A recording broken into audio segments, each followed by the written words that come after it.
Welcome to DevCast episode 4. I'm Ethan. And I'm Shy. And today we'll be reacting to Reddit horror stories. Real life. Real life. Real talk.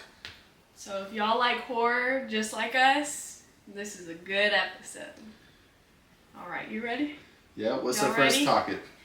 Okay, our first topic is gonna be, what is your most disturbing, scary, or creepy real life story? And then they put in quotation marks, serious, buddy. Yeah. So I already chose one from one of these anonymous users. It was 13 years ago. She said, a few summers ago, I went for a bike ride around midnight with my friend. We went our separate ways at the end of the evening, and I had about 2 blocks to ride by myself. Because of construction, I had to ride on the sidewalk, but the streets were dead. But it wasn't a problem until right where I was about to turn left onto my street. There was this man walking by himself, maybe 40s, a little scruffy but not homeless. The sidewalk was narrow and I didn't want to freak him out, so when I got about 6 feet behind him, I said, "Hey, behind you." And he turned around and gave me this super angry look. First of all, Kidnapped. why would you do that? I'm gonna be quiet. And I'm gonna just casually act like I ain't behind it. I'm gonna be biking like stay this. I'm gonna look behind like it. Jigsaw, buddy. Yeah. I'm gonna be gone. Shoot. If I'm a woman, gone. Like, what? Gone. And then she said, I turned down my street and he started to follow me, literally screaming about how I was effing cunt and he was going to kill me and all of that. I live right off the corner and I didn't want him to figure that out, so I decided to do another loop around the block. That's not the scary part. First of all, I'm not doing another loop. I'm going home. If I made it home, I'm getting inside my house and locking that door. Hey man, call the cops. If you come to the front lawn, I got a 40-year-old man who's been following me. That's all you need to say. Why would you do another block and risk scraggly yourself? beard. He's about 5'10". Yeah, He a short king. Jesus. She said, the scary part is that when I looped back around and looked down the street, I saw him standing on my effing front stoop, staring out at the street like the MFer knew I lived there. He saw me ride by again, but he didn't say anything. I ended up going back to the friends, but my bike got stolen from the alleyway by the house 2 days later. It says, edit, the guy in question was definitely not actually homeless. We have a large population of mentally ill in that area, unfortunately, downtown of a medium-sized city. So if I didn't think the sidewalk was too narrow to pass otherwise, I wouldn't have disturbed him. Half the scary part was that he looked pretty much completely normal for my area. That being said, I ended up texting my mom, and she made the decision not to notify law enforcement until my bike was stolen. To be honest, I feel like she put herself in that situation from the start of her yelling at him. Because a lot of people, if you know you live in an area where it's mentally ill people, why are you sitting here yelling and making yourself known? Okay, I get it if you get a little closer, but oh, excuse me. Stop, babe. I get it if you're like, oh, excuse me. But like at the same time, if you're a young girl and you see an older man, even though he looks normal, just be quiet and mind your business. No, she should have went the other way around the block, honestly. Yeah. If you could make a loop, Like, you should have never even passed him at that point. That's my word of advice to you. I don't know what else to tell her, man. I mean, I feel like she drug it out. Yeah. Next. That one, I don't know. I think she could have avoided that I one. don't know. That's the scariest story that's ever happened to her in her life. Yeah. Was a random man, bro. That's me on the daily. Yeah. I'm really hoping they can't hear her. Yeah. Our dog is chewing on this Kong toy. She's in love. Stick a little peanut butter in there and she goes to town. You just need a drop. Yeah. So if you're hearing something, that's her. If you want your dog to be occupied for the next hour, Kong. Yeah. Okay, let's get into the next one. This one, I believe, is like the same topic. No, it's not. You want to read that? What is the creepiest real life story you know that still sends chills down your spine? That's our next topic. And this one was only a year ago. So I would say it was recent. They said the case of septic tank Sam. In 1975, an Alberta couple wanted a pump for their septic tank, and they decided to take the pump from the tank in their old abandoned farm instead of buying a new one. In doing so, they discovered a dead body that was thrown there. The victim's story is very horrific. He was tortured and sexually mutilated, baby. Mutilated. She didn't pass 7th grade. She dropped out. It's fine. Before he was shot, then thrown in the septic tank of an abandoned farm, hoping that the crime would never be discovered. The victim was identified in 2021, but the murder is yet to be solved. So what happened? I was playing with our dog. You said he was sexually mutilated? How do you get sexually mutilated? Before he was shot. That's disgusting. And then thrown so he in got a septic violated tank. in his booty hole. Yeah. Somebody did things to his booty hole. And then was thrown. You hear that, Rosie? This guy got molested in his ass. Yeah, that's the same face I had. She said. Our dog's a character, okay? She's probably more of a character than us. Wave to the camera. She deserves all the clout. So if you like this video, it's for her, Yeah. not for us. Yeah, you can hate us. It's fine. All Our dog right. likes us. Let's just move on to the next story because baby wasn't paying attention. Don't get sexually mutilated. Yeah, that's just sick. All right. This one happened a year ago as well. It's around the same topic. We're just going to stick to that.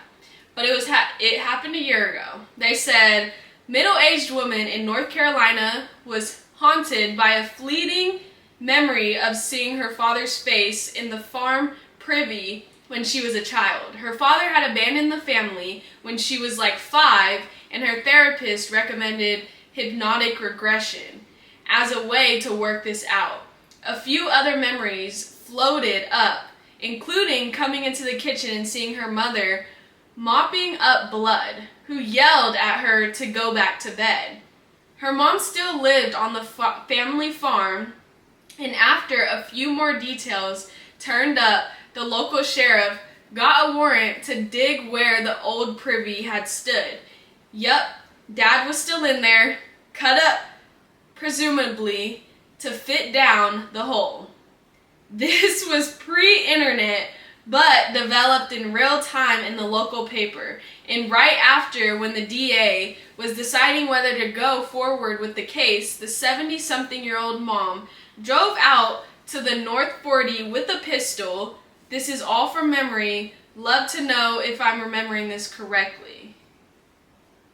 Someone commented, there was a dude that used to come into the store I worked in. I don't know, that doesn't have nothing to do with it. God. Finished up senior year in high school. Had to be mid-20s or so. We became buddies over a few months. But that has nothing Chatted to do with about movies and video games a lot, and one weekend he asked me to hang out. I had a bad feeling about it. Sounds like a Jeffrey Dahmer thing. So I said no, and then I was grounded for bad grades. Turns out he killed somebody that weekend.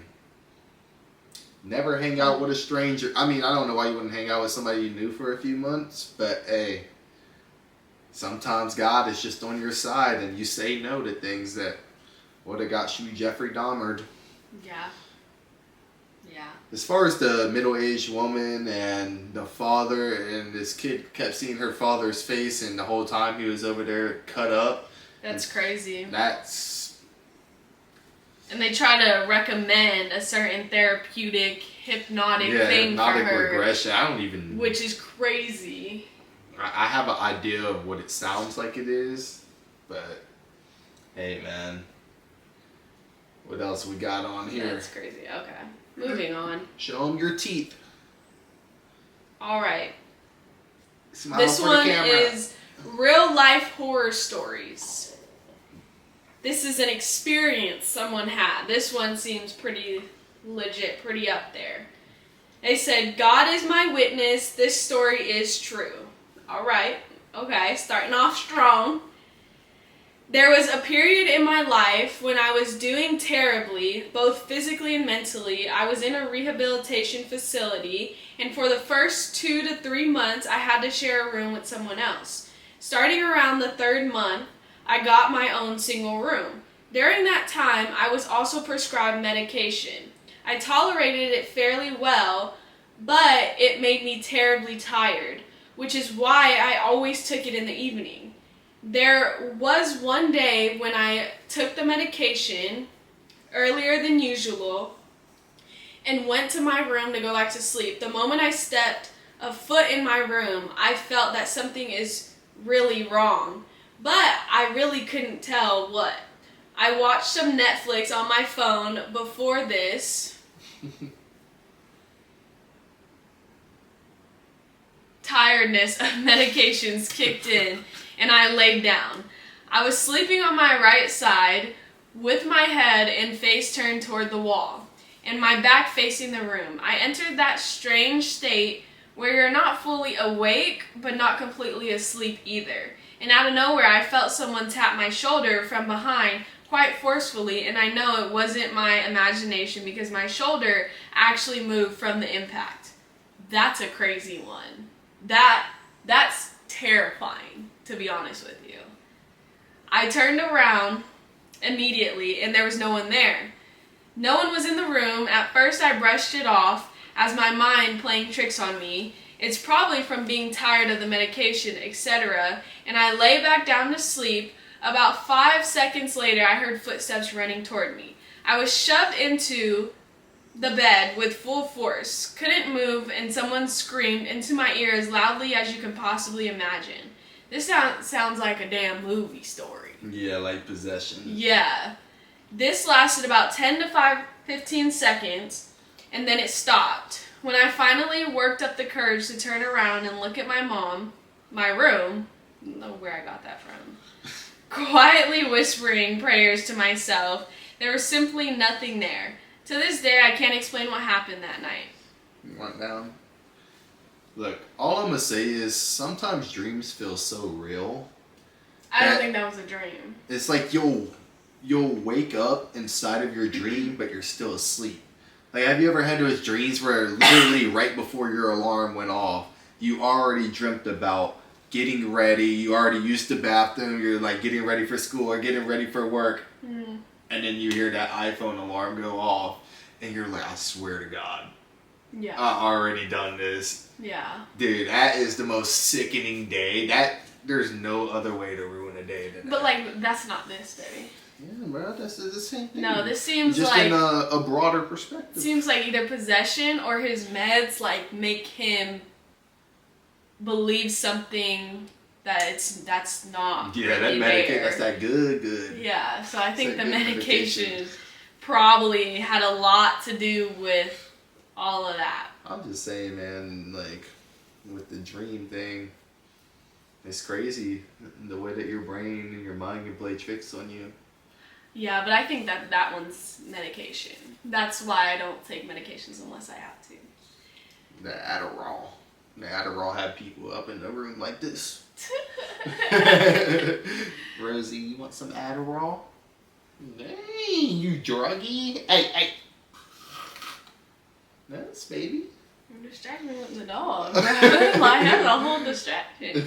Alright, let's get into the next story. This was someone named Guardian Boy. It was only a year ago, so these are pretty recent, so Before that's the Island Boys. kind of scary.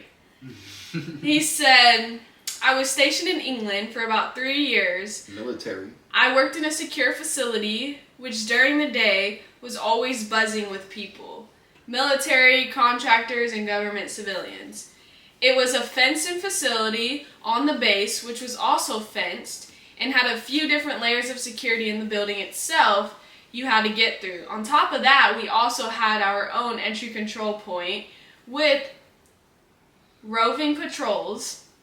My point, getting into the building was only possible if you either had the badge for it or you blew a hole in it, nothing in between. At night, however, it was a ghost town, usually only between 2 to 4 people, still had the roving patrols, but they were outside and were never spoken to them unless there was a problem, and it was a huge facility.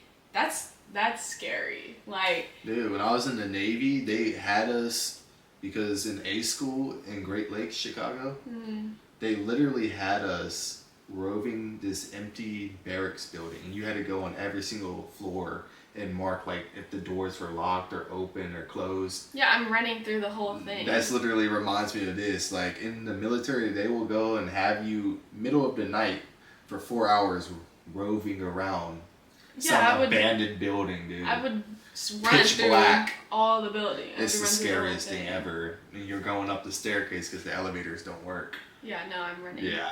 I'm running. That's going to be my nightly cardio. Gun decking. Okay. We call it gun decking. That's when you just mark stuff and then call it a day. Yeah, forget that. Walk outside, walk back inside. Dude, that's terrifying. Yeah. Alright. I never done that, though. Okay. One night, there's 3 of us working on the night shift, and we had an array of monitors in there that displayed live feeds from the cameras all over the compound. It was one of those where it would show for about 10 seconds, flip to the next feed, and roll through, then repeat.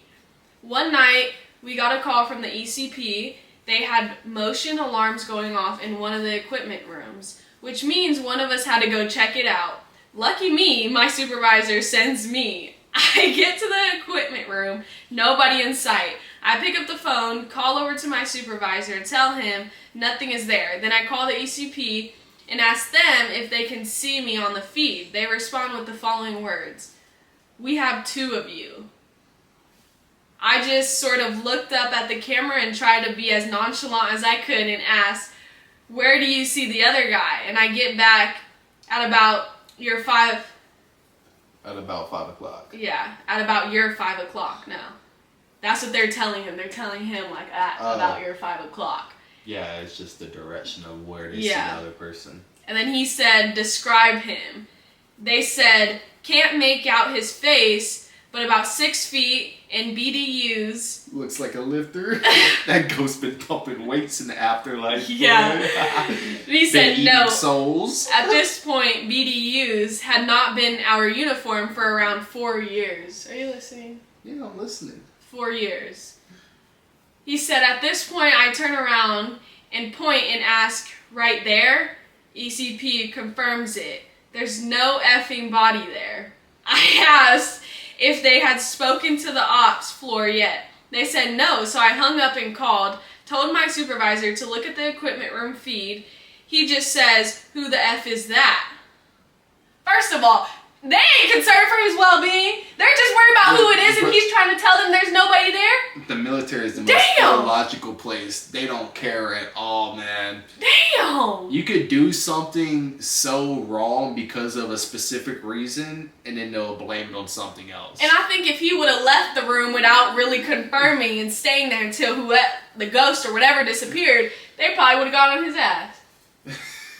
That's why he's still in the damn thing. Me, personally, I'm okay, there ain't nobody in here, I'm gone. Like, I already checked, and I'm gonna leave. This actually happened on the ship. Our operations officer, because we have this camera called OSS, Optical Sight System, so you could see the flight deck, and back there's this aft lookout. So in the middle of the night, we saw, we thought it was a person walking towards him. So we're over the net talking to the aft lookout. We're like, "Yo, who's behind you? There's somebody walking towards you." And we're all seen in the Combat Information Center. And he's like, "What do you mean, who's behind me?" And he turns around, and then, like, whatever's walking towards him instantly disappeared. And everybody in combat was shook on that shit. I would have a hard time. I'm never going in that room these again. Navy ships are dark. They have red lights on. Middle of the night. It's so empty. The waves are rocking. That's all you can hear. You're getting thrown against the wall. Like, it is insane. Jesus. And I'd still work out at 2 in the morning. Thinking about the He the one who gonna get killed. Dude, I went down there one time and the weights were all shaking. Help her down. The weights were all shaking crazily, and I left. I didn't work out. The weights were possessed, dude. I would have left, personally. And I was in port, so it wasn't like it was waves or anything. The water was still. I feel like it's better when you're not in port, though, because then there's multiple people on the ship. Yeah. When you're in port, it's even scarier. Look, man. Yeah, that's true. Because it's That's less true, people. Yeah, because there's only the people on your duty days. All right. Okay, let's just My continue. pants now. Oh my god. Anyways, Let's continue. He said, I just hung up the phone and bolted out and secured the door behind me, which was a 2,000-pound glass door. I got back to the ops floor. I was fully thinking they were effing with me, but when I came through the door, security forces are already inside. My supervisor had called them in, so they go out there with me behind them because they still needed to be escorted. So there's 3 guys with their M4s out, and little old me with nothing but a Leatherman. Leatherman. Leatherman. Oh, leather, I don't know what that means. On my belt behind them. So I re-access the equipment room door, and they go in. They eventually clear the room. Phone in the equipment room rings. I pick it up. There are motion alarms going off all over this facility now. All in places that have been fully sealed and secured for the night. We end up calling the main base command post to tell them we might have a problem. Security forces spends the next hour and a half clearing the rest of the facility. At this point, we already notified our commander and his staff, so everybody is tracking it. Unfortunately, the video feed didn't record at the time, so we had nothing to go back to go review and see what they saw. But the ECP supervisor on duty and my supervisor, both E7s, had seen it separately, and the motion detection systems did record, and we were able to at least have that to confirm something happened. Each alarm was on its own individual circuit and hardwired directly to the ECP. No networks, nothing digital, 1 or 2 flipping out, fine. But there was over 30 that detected something moving around, to include the low sensitivity detectors. In order to trip those, you have to have something large moving a lot, a human walking around, a medium-sized animal, etc. All of this happened just after midnight, so we were stuck in this facility afterwards for about another 4 hours until the morning crew came to relieve us. But because of everything that happened, we had to debrief the commander and his staff, so that meant we didn't get out of there until like 2 or 3 hours after our 12-hour shift ended. To this day, nobody knows what it was. Also, something that we didn't think about at the time, but that makes me kind of shiver now. These weren't low-quality cameras. They said they couldn't make out the face. You could practically count eyelashes on people's faces from about 40 feet away with those cameras. They could see my face clear as day, but they couldn't make out the other guys. That is wild. Like that, I'm pretty sure there's so many people that can relate to that happening to them though. Like, that has to be some paranormal stuff because every single alarm, 30 alarms in there, in rooms that were sealed tight. Baby, in these abandoned facilities they have you standing watch at and everything else. You know how many military members can relate to that? I mean, obviously this has been upvoted, 10,000 times? Like, I'm telling you right now. But this was uploaded a year ago. Exactly. Dude, they have you standing in the most trash, abandoned, scariest places but that are definitely crazy. haunted. And it's like, as the scariest part, I feel like, is the cameras where like they couldn't make out the other person in the room with him. They got 4K cameras, kid. Yeah, but they could see him. That's how you know it has to be some paranormal something. Like, there's just no way. I would freak out. I would bolt. Like, I would literally sprint. I'm not talking to nobody on the phone until I get back with the other people and I get out of this damn room. I know, I would have been bold for that. He's over here on the phone. They talking about, we calling the base commander, XYZ, dude. I would have been like, yo, they got a ghost in this hoe. And then they had to be there for 4 more hours is crazy. Exactly. Work. I would have been like, look, I'm not staying here, man. They got Satan in the basement. I was just face to face with Satan. I would have to get in trouble. I'll just leave. I need 2 weeks off. PTSD, anxiety, anything, insomnia. I'm claiming every medical benefit. Yeah. And the motion sensors are going on the medical record. Yeah, that's and wild. And the camera where it was face to face. Know what I'm saying? I'm getting my But that's display. crazy that like the up. cameras were recording, but he's saying when they looked back at the feed, it was like the recordings were gone. That's scary. I would leave personally. What can you do, man? I'm sure they got chewed out. They're probably yelled at by the commander. They're probably like, y'all mother... Oh, yeah. Stupid and blah, blah, blah. Y'all didn't catch him. Yeah. There ain't no such thing as a ghost. Damn, that was a good one. You about to be a ghost after I beat your ass. Okay, let's hope we end off on a good note. It's going to be the last one. Last horror story. What do we have? This one was 13 years ago. You want to read it? Yeah, let me get the MacBook. I don't have many things in this lap. Oh, microphone fail. Okay. A terrifying but true story I experienced whenever I was 12. I moved to my dad's when I was 10 and didn't know anyone in the area, except for the family my dad was friends with. Single mom with 3 kids. Luckily, there was a girl a couple years older than me, 12 at the time that I met her, and we got to know each other a little over those couple of years. We weren't close, but ended up having the same friends. One night my friend Rob was hanging out with her and her younger brother. They happened to be in the house alone because my friend's mom was at work, which is where this gets terrifying and sad. Her mother had been helping this one lady through her work and got to know her fairly well. She found out that her sister was in a mental institution and was let out recently. Pause. Rosie! No! Come here! Come here! You gotta skip this part. Interruption. Come here. Sit down. Dog is acting crazy. Lay down. The night Rob is hanging out with my friend, they get a knock on the door. My friend thought it was just their mom. She knocks a certain way when coming in. They answered it without thinking. Rob wasn't supposed to be there, and he took off through the window to his house down the road. He never thought twice about it. So he snuck out through the back window because somebody was knocking crazily, and he knows how the mom knocks. Yeah. It wasn't the mom, though, that was knocking. It was the sister of the lady from the mental institution that the mom was helping. Oh, and she figured out through talking to her sister where her family lived and her mom's working schedule. That's crazy. Her mom was taking care of this lady. Yeah, who was mentally ill. Yeah. And... if we got that story right. Something like that. And the lady, because of the mom's schedule, worked around that and came to their house for the kids that were home alone. That's terrifying. So it wasn't the mom, it was the sister of the lady her mom was helping. And she figured out through talking to her sister where her family lived. Oh, that's what we're messing up on. So his mom was helping this lady. That lady's sister broke out of the mental institution or had just gotten out. And the sister saw the mom, like the mom's schedule from her sister, who's normal, that the mom was helping. Yeah.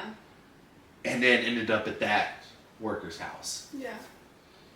I hope they understand that. They understand what I'm saying. That's so crazy. Yeah, she figured out by talking to her sister where her family lived and her mom's working. So she came in, and this is where I'm not sure of the details, and I'm glad that I don't. But my friend's younger brother got away to the neighbors to call the police. The lady brutally murdered my friend a week from Christmas after getting out of the mental institution. If you're working at somebody's house, do not leave your schedule around, man. Don't even let them know your schedule. Like, don't even tell anybody. Call. Don't tell that lady. Don't just write it call down, randomly don't and be like, text. "Can I pull up?" Because oh my gosh, she was decapitated. You know what that means? Yeah, I know. Had I'm aware. Decapitated her, left her body naked in the bathtub, hid her head, and they had to look through the presents. And I don't know where they found it, but they did. And I was never allowed to go to her funeral. This was 13 years ago, and the first comment response is, "Dear Lord." ... They don't even know how to respond.